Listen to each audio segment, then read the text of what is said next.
pourquoi j'ai intitulé finalement j'ai gardé le titre du livre qu'Allah bénisse la France, parce que finalement j'aurais pu dire que Dieu bénisse la France ou qu'Adonai bénisse la France, c'est la même chose. L'idée c'est de dire tout simplement que la République n'a besoin ni d'imams, ni de prêtres, ni de rabbins, ni de pasteurs, mais la République fait la concordance des différences. La République fait finalement qu'on soit juif, chrétien, bouddhiste, musulman, qu'on croit en Dieu, qu'on ne croit pas en Dieu, on peut vivre tous ensemble en harmonie et faire en sorte d'avancer ensemble dans un projet commun, à savoir le bien vivre ensemble. Et ce pays merveilleux qu'est la France donc nous montre que la diversité, c'est pas une tare, bien au contraire.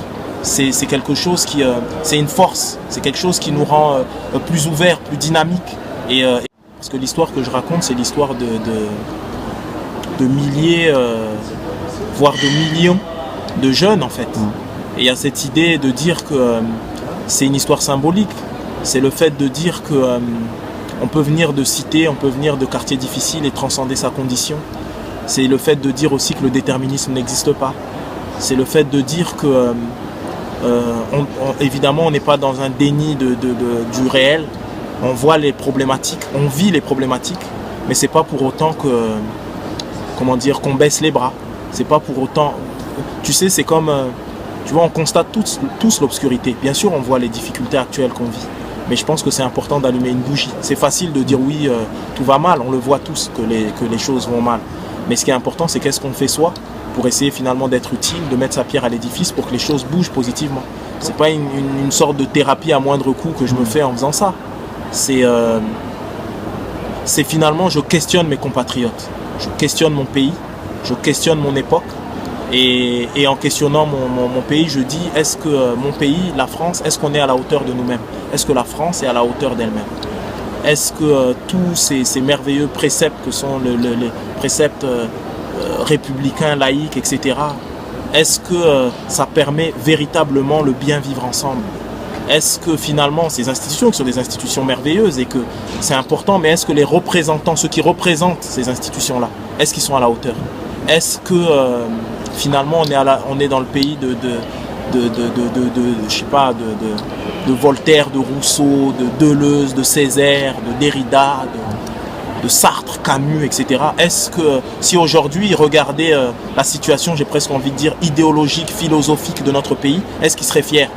Ou est-ce que voilà, est-ce qu'on est à la hauteur de notre pays intellectuel, parce qu'on est dans un pays qui est hautement intellectuel? Est-ce qu'on est à la hauteur de ce pays finalement qui a amené les lumières, qui a amené la nuance, la complexité intellectuelle? Est-ce qu'on est à la hauteur de tout ça? Et voilà, et c'est vrai que lorsqu'on entend des Zemmour, des Filkenkraut, certains journalistes qui mettent de l'huile sur le feu, etc., ou les amalgames qu'on peut faire liés à l'islam, etc., et ben ça peut faire peur. Et moi, au lieu de me dire juste triste France, j'ai envie de me dire non, il y a un génie français et soyons à la hauteur de ce génie-là. Et c'est en toute humilité, c'est ce que j'essaye de mettre en avant, de raviver.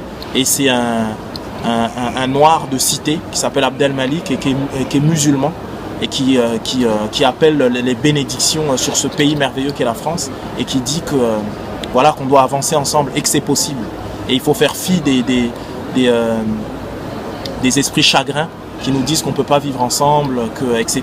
Et ben non, c'est important de dire que si, on le peut. Et voilà, c'est ce que j'essaye de dire en toute humilité avec mon art et aujourd'hui en tant que cinéaste.